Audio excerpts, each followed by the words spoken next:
Welcome to Hold My Beer. My name is Jonathan.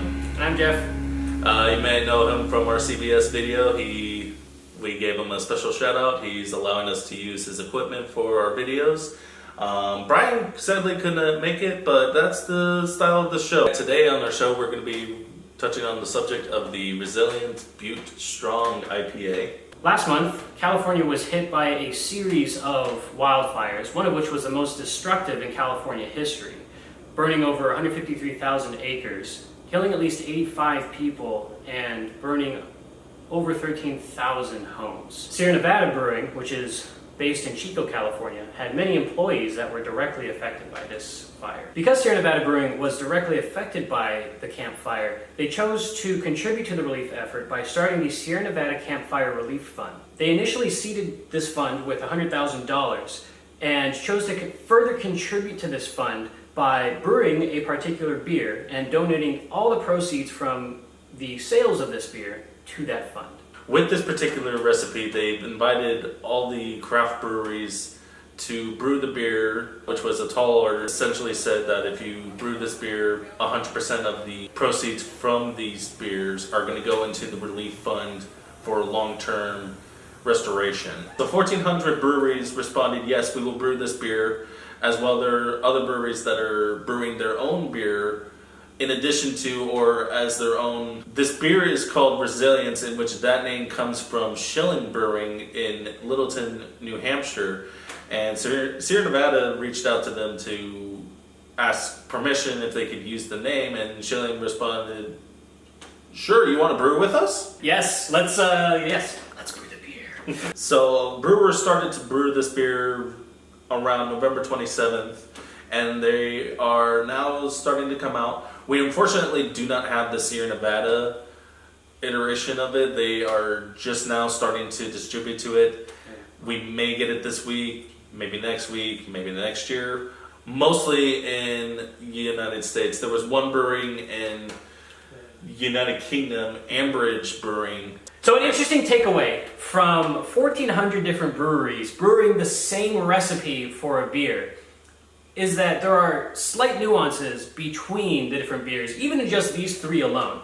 For example, the Hangar 24 is 6.5% ABV. The Central Coast Brewing and Slow Brew beer is 7%, and then the Firestone is 7.1%. That being said, the Home Brewer's Guide says that the beer should come out at 6.3%. And also there's different brewing styles. For instance, Sierra Nevada, they brew with whole hop kennels, whereas most breweries are going to brew with hop pellets. So as far as we know, Sierra Nevada is the only one that's going to be distributing in bottles. Everybody else has it on tap, and most of them will let people take the Resilience IPA away in crowlers. Besides the mass market beers, you have different beers that have different years of vintages, and they're going to vary from beer to beer. But this is just the first time that everyone's brewed the same beer at the same time, and you're going to get subtle nuances between them. How about we shut up about this and drink? Fucking swine one. Cheers. Cheers. We're drinking for charity.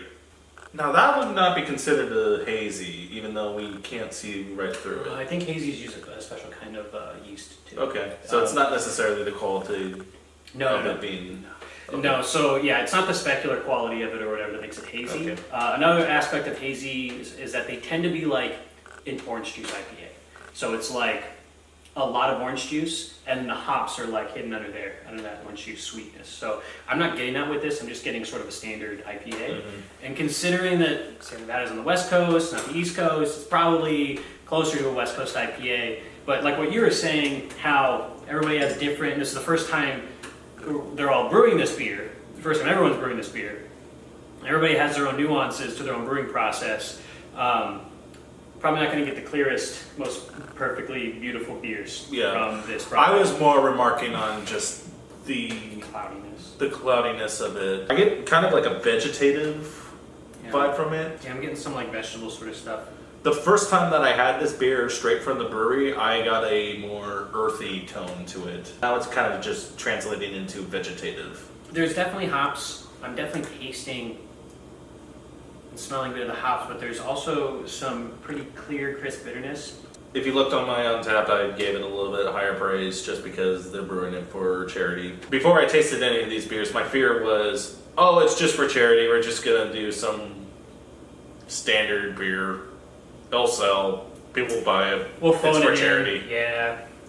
But brewers aren't like that. Like if you talk to brewers, they love the heck out of this stuff. Mm-hmm. You know, they see it as like a reflection on themselves. Now that I've allowed it to settle on my palate, I get a little bit of grapefruit. I can see that. Yeah, Just that grapefruit bitterness. Yep. On to the next beer. All right, next we're going to be doing the Central Coast Brewing. I This almost is- feel like it's similar. Not as hoppy, not as floral. The other one was more floral. As we were saying, subtle differences. This one, not so murky and hazy. It's clear, but it's also still like the same color. But you can see through I it. feel like this is more of an amber, however. The It other one was is. more of like an orange juice. But normally IPAs are yellowish, right? Yeah. More in the yellowish mango colors than they are. I agree that this is more amber, but I think that the other one was also fairly amber, just not as amber as this one. But definitely the clarity is there. Like I'm holding up my hand and I'm able to see right through it, which is what I'm normally used to. Whereas the other one, I couldn't even see the door or whatever there. Yeah. So that's one difference between the two. Hangar 24 definitely had the floral hops. This one, much more muted. There's still like a hint of good bubbly texture, but a lot of it's got like a really smooth texture to it. Out of the two, which one would you prefer? The Hangar 24. Hangar 24? Yeah. Okay. This is not bad. Before we mentioned about where the suppliers, where they get the malts and the hops and stuff like that, but you also have to consider water supply as well. That's one of the ingredients. Not to mention yeast. San Francisco is very close to Central Valley and Northern California, where a lot of these farms sort of live. So, very similar. I think we're going to have similar things between Firestone and between CCB. We're going to go on to one of my favorite breweries of all time, Firestone. They sold out to DeVale. Shut up.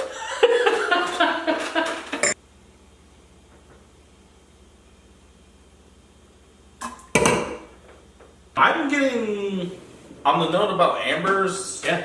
this is striking me as an amber more than an IPA. This is 100% more of an amber than the Hangar 24 was, Yeah. but this is more in line with what CCB and Slow Brew did, Yeah. to me. And it's clear. It's clearer than the CCB and Slow Brew. I had this direct at the brewery. I had it on tap, and I've had it actually twice now. And basically just wrote it off as, this is a classic IPA. Good on them.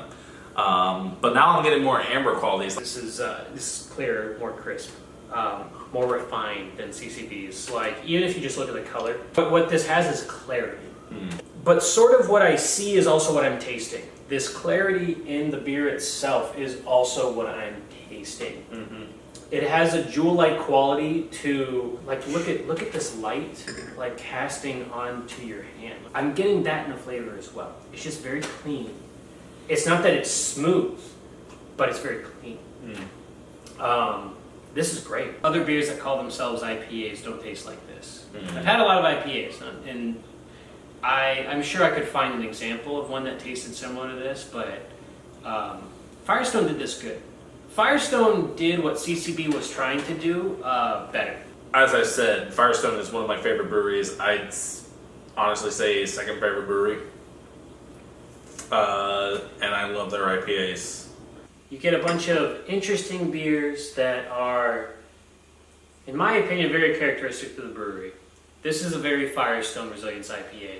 And Hangar 24 did their own thing that was super great. And CCB, man, they're so close. They're so similar to the Firestone one that I'm very willing to believe what John was saying about regional characteristics between these. And considering that this Resilience IPA is happening all across the country and one in the UK, I think it's worth trying out. Whatever Resilience IPA you can find near you. What was your favorite? This one's my favorite. I'd have to agree. So we've displayed 3 resilience ale, but we've got a bonus ale! Ah, you know, I thought I'd get a little relief. But what I got instead was a little relief. We are now going to have our bonus beer, little relief. Little relief from our little tasting there. Oh, relief from these resilience IPAs. Indeed. There are breweries out there that are brewing their own beer that's not resilience, in addition to or their own, to help aid the wildfires. This is one of them. A little watery. Very tart. I mean, not as tart as sours go, but very tart compared to basically Well, so now this is a saison that's a wild ale. I would say on that spectrum, it's more of the wild sour than it is the saison. I'm not like saisons have an earthy tone to it, maybe like a little spice to it. I'm not really getting that. It's more of a wild ale. I feel. To me, farmhouse and saison are fungible. I would say this is closer to sour than it is to either farmhouse or saison. But maybe I don't know what the nuances between saison and farmhouse are. Farmhouse is more of an agreeable term. Has some of the nuances of hay and funky flavors like that, but it's not quite as pungent and vinegary as I find. That was a little relief. It's fine. Yeah. It's okay. Find the brewery that you like. They're probably doing a resilience IPA. That or another different ale. And if they're not, then you go to your next brewery that you like and, see if they're doing a resilience IPA and just get it. Thank you for holding my beer. My name is Jonathan. And I'm Jeff. If you enjoyed this video, smash that like button, as well as the subscribe button. And if you'd like to be notified as to the latest video in our catalog, smash the bell button. We also have all kinds of social media such as Facebook and Instagram, and our own individual Untappd profiles. Thank you, Jeff, for joining us here. I hope to see you again. Thanks for having me. It was great. This episode is dedicated to the victims of the California wildfires of 2018. We'll have links in the description down below to charities that you can donate to, as well as the Sierra Nevada Campfire Relief Fund that spurred the entirety of this episode. Thank you. Have a good day.